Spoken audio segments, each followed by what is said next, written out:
So I know that people do not always have 40, 45 minutes to practice yoga or even 20 minutes to practice yoga. Here is a 20-minute sequence. Let's begin and enjoy. Come into, put the big toes together, knees wide, walk the hands out, and just really press those sit bones back towards the heels to get that length in the torso after we were working a little bit aerobically. So now you can slow down the breath.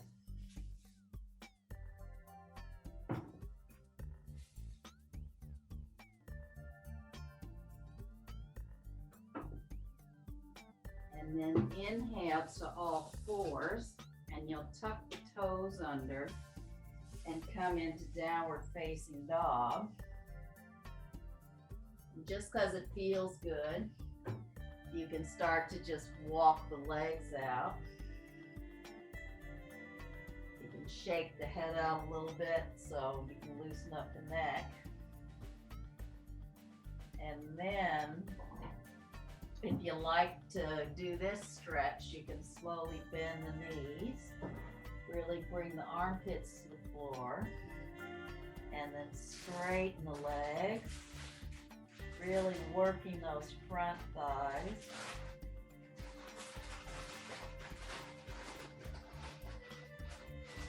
And then bend the knees down and come into big toes together.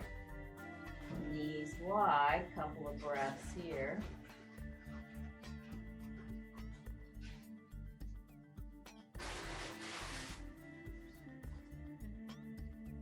And then again, inhale, coming up to all fours. Tuck the toes and coming to a downward facing.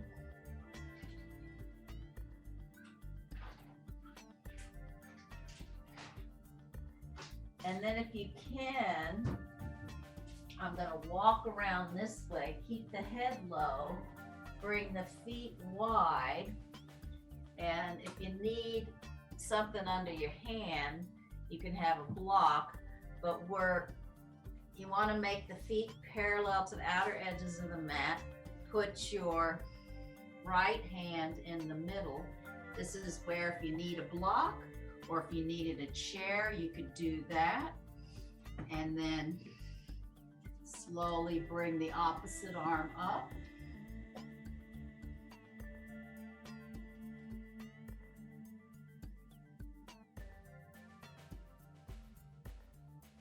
And then slowly bring that hand down, and either using the block, I'll show with the block on the other side.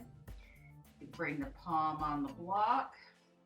You really want to work those legs so the outer ankles go into the outer hips. You're lifting those front thighs, and then you bring that top arm up.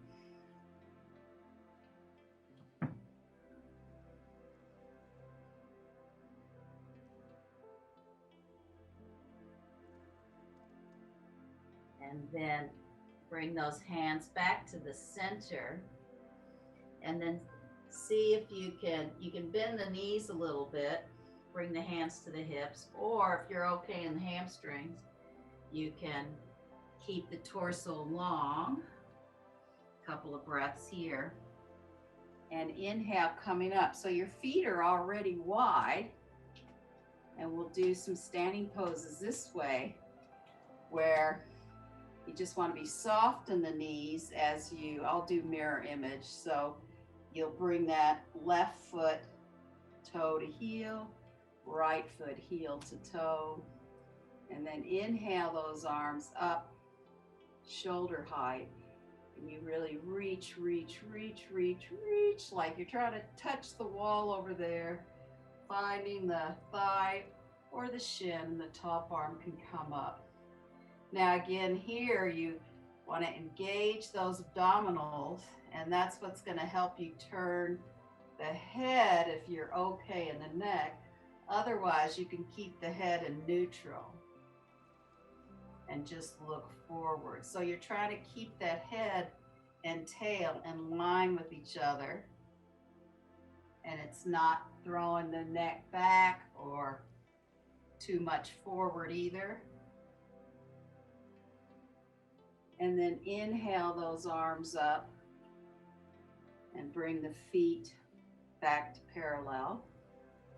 And then with soft knees, you can take the right foot toe to heel, left foot heel to toe, and then really reach that arm, finding the thigh or the shin, and the top arm comes up, really engaging those thighs, like you could stand here without the arms, so it's the complete leg support. And then inhale, slowly come up, bring those legs wide. Again, we're going to come forward. And again, if you need the block or even a chair, if you really needed something underneath you for this, we're again going to put the right hand down, lift the left arm up. You can also keep that head looking down or looking to the side or looking up to the top hand. And then coming through the center again, put the left hand down, right arm up.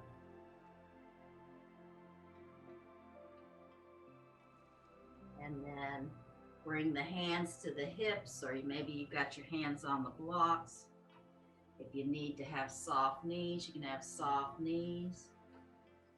And then you can slowly come up. We're just making sure you don't get dizzy.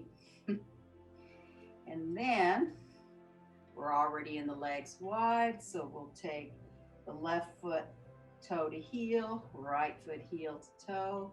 And as we're going to bend into Parsvottanasana, so we put the forearm here. If you have a block, you can always put the block behind the foot, and then the top arm can come straight up or up and over. So the block has many ways it can go, at least 3 ways if you want that. Or you can keep the forearm on the thigh. And again, you really engage those abdominals, and that helps twist the spine a little bit so that you can look up to the top arm, or you can keep the head neutral. And then inhale, slowly come up, bring those feet parallel, and then again, soft knees so that you can take the left foot toe to heel, right foot heel to toe, bending. Better take my block over here. That's why in class we have our blocks and we put them both on the side. Bending here, you can have the forearm on the leg, top arm just straight up or up and over. The block can go many levels. And what's nice about having the block there is then you can use the arm and the leg together, so you can really press the arm and the leg together. And then inhale, slowly come up, bring the feet parallel. And then again, we'll go down and do one of those twists. So just, come slow, don't go fast. It might get easier if we do it multiple times. If you need the block, the chair, whatever extra there to do this twist, you can, placing the right arm in the center. Inhale the left arm up. And slowly switching sides, left hand down, right hand up.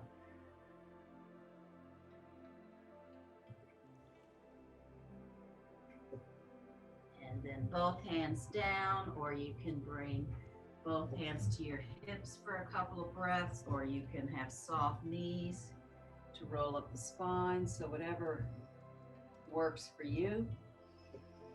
And we'll take a couple of breaths here in legs wide. I can start to feel that now too. So in a way, with going down, we're, going into that head lower than the heart business.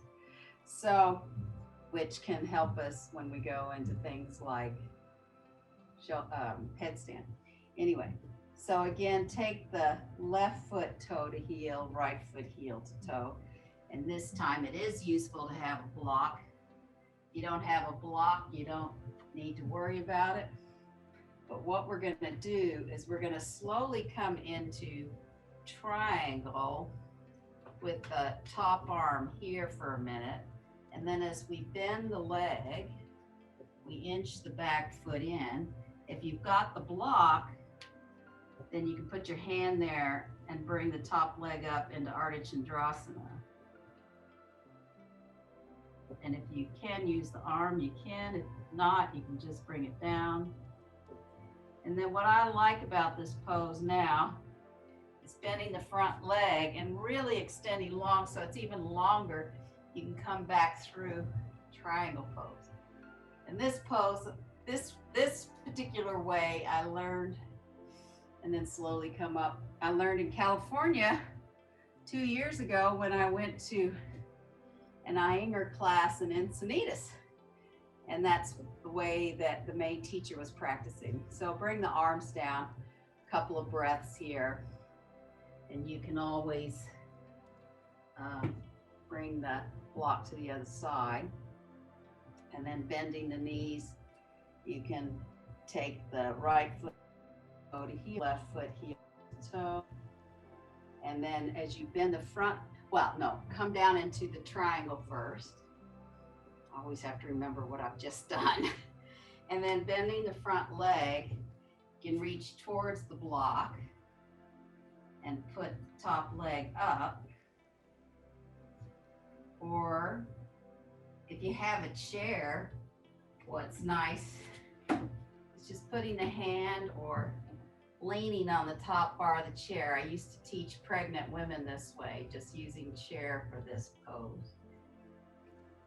And then again, really bend the front leg, extend that leg really long, and come into Utthita Trikonasana. And then inhale, slowly come up, bring the feet parallel.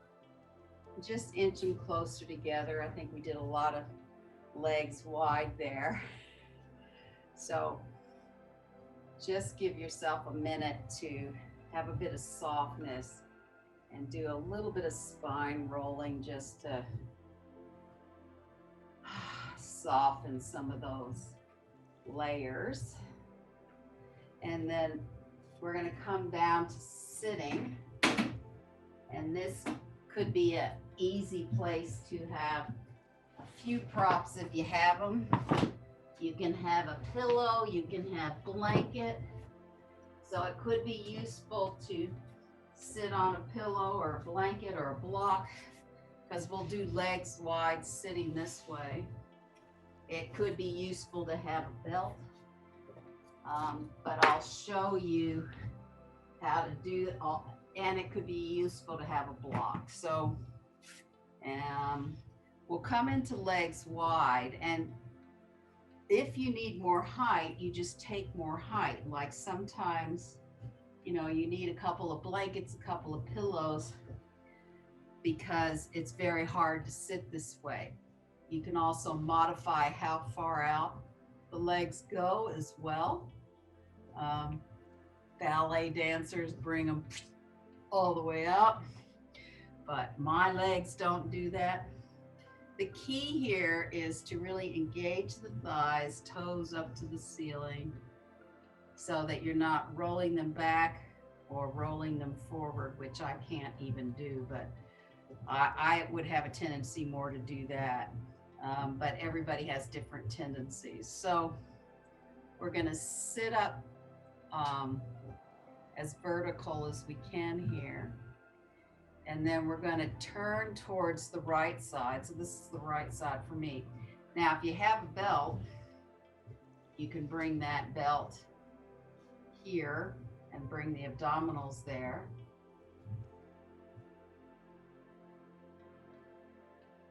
stay here for a couple of breaths. And then if you're able to come a little deeper, you can come a little deeper. And if you don't have the belt, you just put your hands on the side of the leg. You can just like even hold the calf. And it's fine with me if you bend the arms, you know, although there's a lot of teachers who will say always to straighten the arms, but as you go deeper, the arms may soften a little bit too. But the arms are meant to also work and do certain holds on the foot too.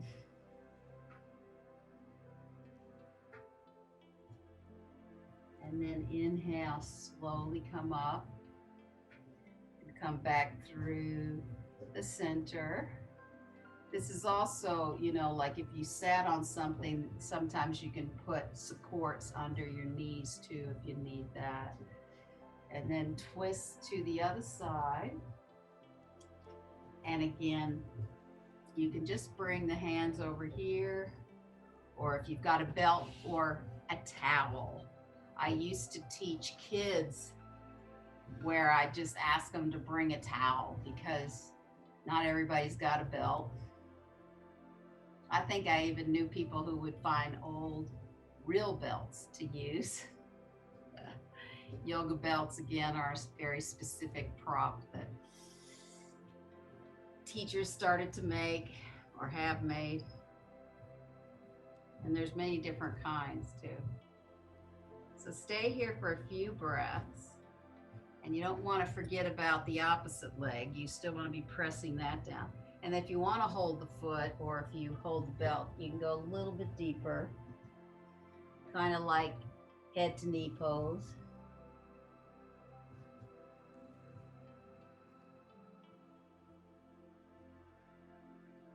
And then inhale, slowly come up. And again, have the legs wide. And then we're going to go into a version of Parivita Janashirasana, which is revolved head to knee pose. So I'm bending in my right leg here. And I'm trying to have the shin on the floor. And then I'm lining my torso up with the left leg. So I'm going to start here. And then one of the easiest ways I have found to go into this pose is to bend the knee, and then I can take my hand and turn the thumb and the first two fingers into the knee. And you can just stay here in this pose, like here, and then trying to lift the shoulder up, and you can bring the arm up and over if this is as far as you can go. You can also have a block here to help keep that elbow close into that thigh. And then, of course, if I can do it, the final pose is feeling that in the hip. The final pose is trying to straighten the leg, and the arm comes to the outer part of the foot. But you can just stay here, you can stay in the bend, you can use the block inside. And then inhale, slowly come up. Bring that right leg out. And you might just want to shake out the legs for a minute before we do the other side. You know, you're always welcome to shake out the legs in between poses. And then for the other side, I'm bending in my left shin. And then I'm turning my torso to bring it in line with the right leg.